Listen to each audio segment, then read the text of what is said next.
నమస్కారం అండి. అంతర్యామిలో ఈరోజు అంశం మహాప్రసాదం. మనకు అందించిన వారు డాక్టర్ ఎం సుగుణరావు గారు. వినిపిస్తున్నది మీ విజయభాస్కర్.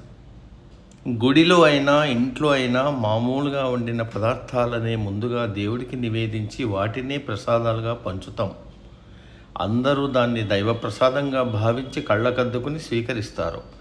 ఈ విధమైన ప్రసాద భావన కేవలం తీసుకునే ఆహారం పట్లే కాక మన జీవితంలో మనకు దొరికే వాటన్నిటి పట్ల ఉండాలి. ప్రసాదంలో రుచి చూడం. పుల్లగా ఉంది, చేదుగా ఉంది, కారంగా ఉంది అనం. ఎలా ఉన్నా సంతోషంగా స్వీకరిస్తాం. జీవితం కూడా అంతే. మనకు జీవితంలో లభించే ఉద్యోగం, ఉపాధి, సేవ, కష్టం, సుఖం అన్నీ దేవుడిచ్చిన ప్రసాదాలే. భక్తితో స్వీకరించాలి. ఒక తండ్రి బద్ధకస్తుడిగా తయారైన కొడుకును మార్చాలనుకున్నాడు. చాలా దూరంలో ఉన్న ఒక ఊరికి వెళ్ళమన్నాడు. ఆ ఊళ్ళో ఒక గొప్ప దేవాలయం ఉంది. అక్కడ దొరికే ప్రసాదం తీసుకుంటే నీ జీవితం బాగుపడుతుంది అని చెప్తాడు. తండ్రి మాట విని కొడుకు బయలుదేరతాడు. ఆ ప్రయాణంలో ఊళ్ళు, వాగులు, కొండలు దాటుకుంటూ ముందుకెళ్తాడు.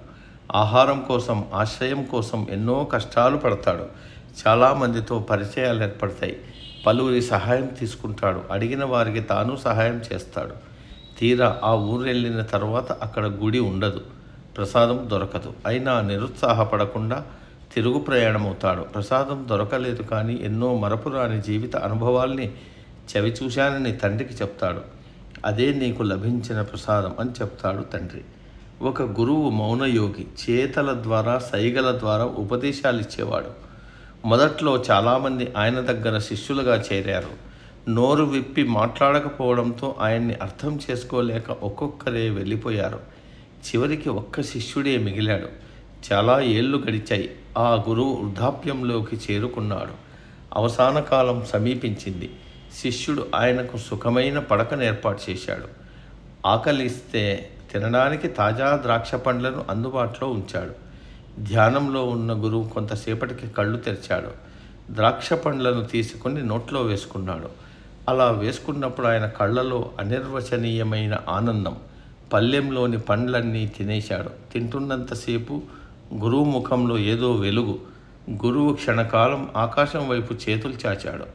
ఆ తర్వాత శిష్యుడి వైపు దృష్టి సారించి చేతులు జోడించాడు. తృప్తిగా ఆఖరి శ్వాస విడిచాడు. జీవితాన్ని దేవుడిచ్చిన మహాప్రసాదంగా భావించాలని, ప్రతి క్షణాన్ని ఆస్వాదించాలని గురువుగారు తన చేతలతో వివరించారని శిష్యుడికి అర్థమైంది.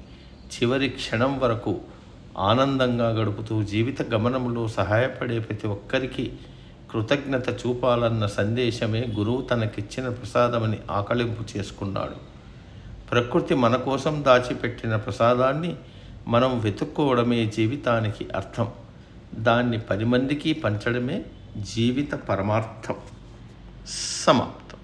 సర్వే జన సుఖినో భవంతు. అందరూ బాగుండాలి, అందులో మనం ఉండాలి.